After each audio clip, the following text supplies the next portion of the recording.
Hello and welcome back to my YouTube channel. आज धेरै पछि म कतै जाँदैछु नजिकै हाम्रो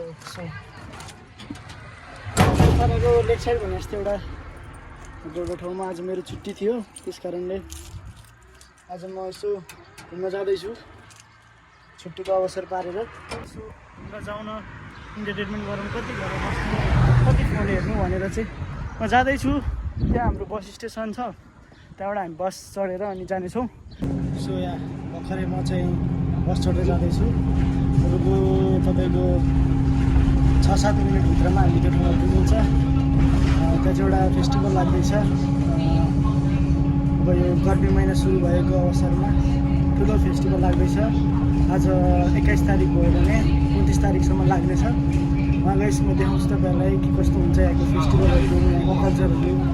त्यसै गरी तपाईँहरू लाग्न सक्छ कि म कता छु त कता गएँ त भनेर। म चाहिँ हाल अहिले रोमानियामा छु। रोमानिया किन भन्दाखेरि चाहिँ अब सबैको आफ्नो केही इच्छा हुन्छ अथवा कसैको बाध्यता हुन्छ। सो मेरो पनि इच्छा भन्दा नि बाध्यताले गर्दा केही कुराहरू नमिलेको कारणले अथवा केही कुरा गर्दा गर्दै पनि नभएको कारणले अहिले यहाँ छु। सो यहाँ तपाईँहरू देख्न सक्नुहुन्छ यही ठाउँमा हो जहाँ जान लाग्यो।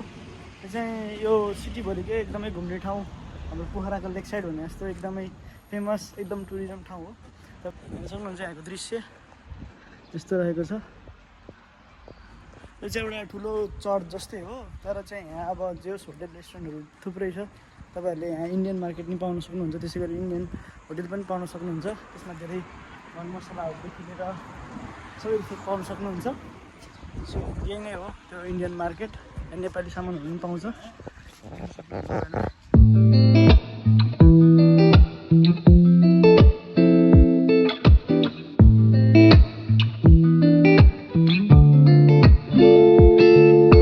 यहाँ चाहिँ अब सायद रातिको लागि होला, सेटअपहरू हुँदैछ, सबै कुरा मिलाउँदैछ। सायद रातिमा हुन्छ होला जहाँसम्म मलाई लाग्छ। घुम्दै फिर्दैछु। मान्छे त्यति भिडियो बनाउनु पनि उचित हुँदैन। सबको आफ्नो प्राइभेट लाइफ हुन्छ, आफ्नो हिसाबले लिइरहेको हुन्छ होइन। तपाईँको प्राइभेसी देखाउन अलिकति अप्ठ्यारो पनि हुन्छ। देख्नुको पर्याहरू तपाईँको पशुपतिनाथमा अनि त्यसै गरी बिन्दवा सिनियरमा यस्तै छ।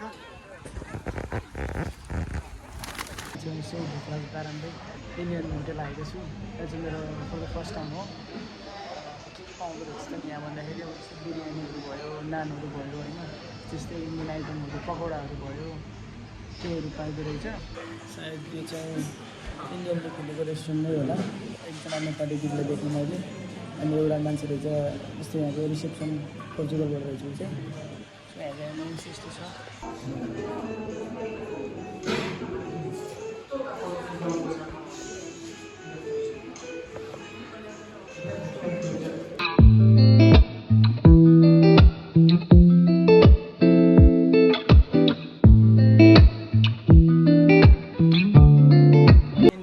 होटेल गएर 2टा नान र जुस खाल्सा चाहिँ खाएर जुस ठिकै रहेछ, सेटिस्फाई छु म चाहिँ।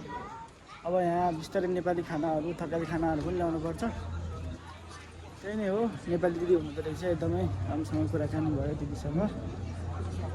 दिदी त्यही त हो, नेपाली भनेपछि आफ्नै जस्तो लाग्ने टाढा भएपछि। यदि रोमानिया सिक्नुमा हुनुहुन्छ भने जस्तै कहिलेकाहीँ अब नयाँ टेस्ट गरौँ, नयाँ चाखौँ होइन। जस्तै अब कति दाल भात तरकारी मात्रै खानु, कहिलेकाहीँ यसो स्वाद चेन्ज गरौँ भने यहाँ आउनु सक्नुहुन्छ। तपाईँहरूले बिरयानीहरूदेखि लिएर नान भयो, पकौडाहरू भयो, धेरै कुरा पाउनुहुन्छ।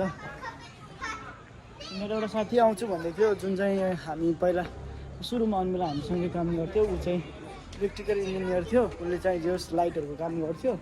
अनि ऊ आउँछु भन्ने छ। म खास त्यस्तो आउने सोच त थिएन, त्यही माथि फेस्टिभल नि पऱ्यो। अनि त्यहाँबाट ऊ पनि म नि आउँछु भेटौँ न त भनेर आएको। खासमा त अब हेरौँ के हुन्छ, हेर्दै जाउँ अब के हुन्छ कस्तो हुन्छ होइन। देख्न सक्नुहुन्छ तपाईँहरू, त्यो भनेको रेस्टुरेन्ट हो। रेस्टुरेन्टको बाहिर होइन, यो रेस्टुरेन्टकै पार्ट हो। त्यो पनि प्रायः यस्तै बाहिर नै हुन्छ।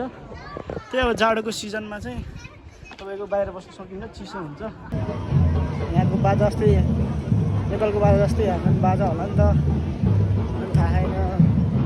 साथी फेरि यहाँ आउँछु भनेर जाम के गरम भयो बाटोमा भेट्टला नि है स्कुलमा पिटी गरे जस्तो याद आउनेकै बेला बेला यस्तो ड्रम सुन्दाखेरि के धेरै बजी सुनेको भएर होला नि यस्तो छ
नेपाली बाजा जस्तै छ त